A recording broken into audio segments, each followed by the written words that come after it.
Long time no see. This is YouTube Medical University. This video is shocking. Kidneys that have once deteriorated can be rehabilitated. They might improve. I will talk about lifestyle habits and diet that can help prevent kidney deterioration. Before starting the video, let me share a story about a patient I actually treated. He was a man in his 60s. Mr. A, who was told that his kidney numbers were bad, started to severely restrict vegetables and fruits and drank a lot of water. Since he heard it could strain his kidneys, Mr. A began avoiding exercise. When he returned to the clinic a year later, his kidney function had rapidly worsened. That was his condition when I met him. Due to lack of exercise, even climbing stairs left him breathless, and cutting out vegetables and fruits made him malnourished. Despite his efforts, things didn't improve, and Mr. A felt very discouraged. Some of you watching this video may also be struggling with your kidney numbers not improving. You might be avoiding fruit but still not seeing any improvement. You may not know what you should be eating. I think there are many people who are worried about these things. The first thing I want to tell you is that just because you have kidney disease, it doesn't mean you have to give up everything. In fact, extreme and incorrect restrictions might actually be making you weaker. And another thing, once your kidneys get worse, they can never return to their original state. This had been a long-standing rule in medicine. However, in 2015, a study from the United Kingdom overturned this common belief. Patients with advanced kidney disease were asked to continue exercising 3 times a week at a level that wouldn't leave them too out of breath for a whole year. Those who didn't exercise, in the non-exercising group, kidney function, measured by glomerular filtration rate, fell by 6 points in a year, while it barely declined in the exercising group. Traditional medicine doubted that exercise could prevent deterioration, but this finding started a major shift in kidney disease treatment, now called kidney rehabilitation. This time, I'll introduce this groundbreaking study, what kind of exercise is actually good, and what you should pay attention to in your diet besides exercise. I'll present methods that could protect and improve your kidneys, all based on medical evidence. By the time you finish watching this video, you'll be thinking, oh, so that's how it is. Or, I think I can do this too. You should feel a growing sense of hope. This video is a bit long, but packed with important information, so please watch until the end. So today, let's go with this 2-part structure. In the first part, I'll talk about how to protect your kidneys with exercise and protein, the surprising effects of exercise and protein. Some of you may have heard that protein is bad for your kidneys, but I'll discuss whether you really need to restrict it. In the second part, I'll share 4 habits to protect your kidneys, including water intake, coffee, and phosphorus. I'll address each question. At YouTube Medical University, I provide disease prevention tips as an active kidney doctor. It's important to reduce your risk before you get sick. I'd really appreciate it if you could subscribe to the channel before you forget which one it is. First, let's examine if exercise and protein can protect your kidneys. Conventional medical wisdom applies to patients with kidney disease. Patients with kidney disease were told to rest. Why? The reason is simple. Exercise puts a strain on the kidneys, and once the kidneys get worse, they don't improve. That was the conventional wisdom. However, a 2022 study, along with the one I mentioned earlier, also showed. A paper was published suggesting that maintaining muscle mass may be important for preserving kidney function. This was a summary of studies on patients with kidney disease. It's a paper called a meta-analysis. In the meta-analysis, people with low muscle strength, known as low muscle strength sarcopenia, had about twice the risk of death. Similarly, those with low physical function, such as decreased walking speed, also had about twice the risk of death. What's even more noteworthy is that, like bodybuilders, having as much muscle as a bodybuilder isn't necessary for good health, but rather the quality of the muscle, that is, the functions you can perform because you have muscle, like being able to walk or run. These kinds of functions were more directly related to mortality risk. When we focus specifically on people with kidney disease, those with weaker grip strength or reduced walking ability ended up having twice the risk of mortality. In other words, even if your kidneys are in poor condition, avoiding exercise to lessen their burden, as your muscle strength declines and you walk more slowly, you may actually raise your health risks instead. So, if you want to protect your kidneys, I think it's important to also focus on protecting your muscles along with your kidneys.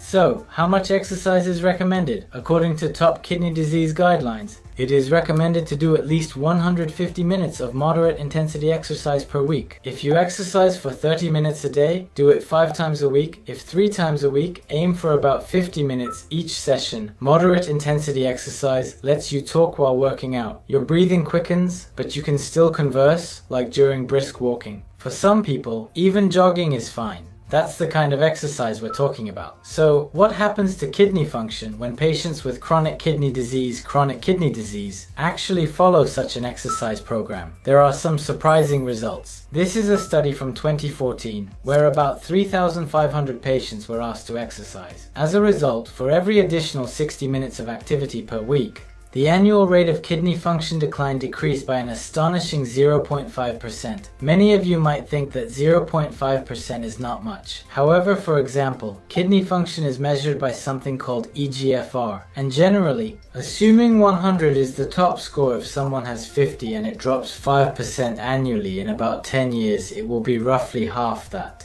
But if you exercise for just 1 hour a week and can slow down that decline from 5% to 4.5%, you can significantly reduce your risk of needing dialysis in the future. Even a small slowdown in decline over several years makes a big difference. So try to exercise even just an hour a week, starting with what you can manage. How was that? That's the power of kidney rehabilitation. Even if you have kidney disease, having muscle can lower your risk of complications, and exercising itself can slow down the progression of kidney deterioration. I believe this is the true value of kidney rehabilitation. And I think many people might wonder about this. While it's good to consume protein for your muscles, you've probably also heard that you should limit protein if you have kidney problems. So, what should you do? I'm sure some of you have this question. This is the most difficult and important point in today's lesson. Have you ever had a health checkup? For those who have, your kidney function is reflected in the results. There should be a value called eGFR in your test results. Think of this as the estimated amount of water that each unit of the kidney's glomerulus can filter. To put it simply, doctors sometimes explain it to patients by saying it's like a score out of 100 points for your kidneys. Please take a look at this score. If your eGFR is 45 or higher, your kidney disease stage falls between 1 and 3. A hearing stage 1 or stage 2 might sound alarming, like cancer, but people in this group are generally not required to restrict protein intake. Most countries' guidelines say it's okay to consume about the same amount as the general population. As a guideline, aim for 1 gram of protein per kilogram of body weight. For someone weighing 60 kilograms, that's 60 grams. For 50 kilograms, it's 50 grams. It's actually quite hard to get 60 grams of protein daily. I've already made a video on getting enough protein, so check that out if you're interested. And next, for those whose eGFR is lower than 45, like 30 or 20, their kidney disease is stage 3B or higher and should be listed as stage 3, 4 or 5. According to international guidelines, it is recommended that these people should slightly restrict their protein intake. The 2024 International Kidney Disease Guidelines recommend taking about 0.55 to 0.6 grams of protein per kilogram of body weight. So that's just over 0.5 grams per kilogram, which means for someone who weighs 60 kilograms, it's a little over 30 grams, about 30 to 36 grams. Please keep this in mind. However, there's an important point to note. As I mentioned earlier, restricting protein is of course important for the kidneys, but having kidney disease and also low muscle strength, as I explained in the first part, is also a health risk for the body. So, for elderly people who already have very little muscle strength, if these individuals lower protein to protect their kidneys, it may worsen muscle loss and limit mobility. Elderly people with reduced muscle strength should determine proper protein intake with their doctor or a registered dietitian. I encourage everyone to learn what stage their kidneys are in, and for those whose kidney function is declining, please find out how much exercise you should do and how much protein you should take. Use this video as a reference and consult your primary doctor when making decisions.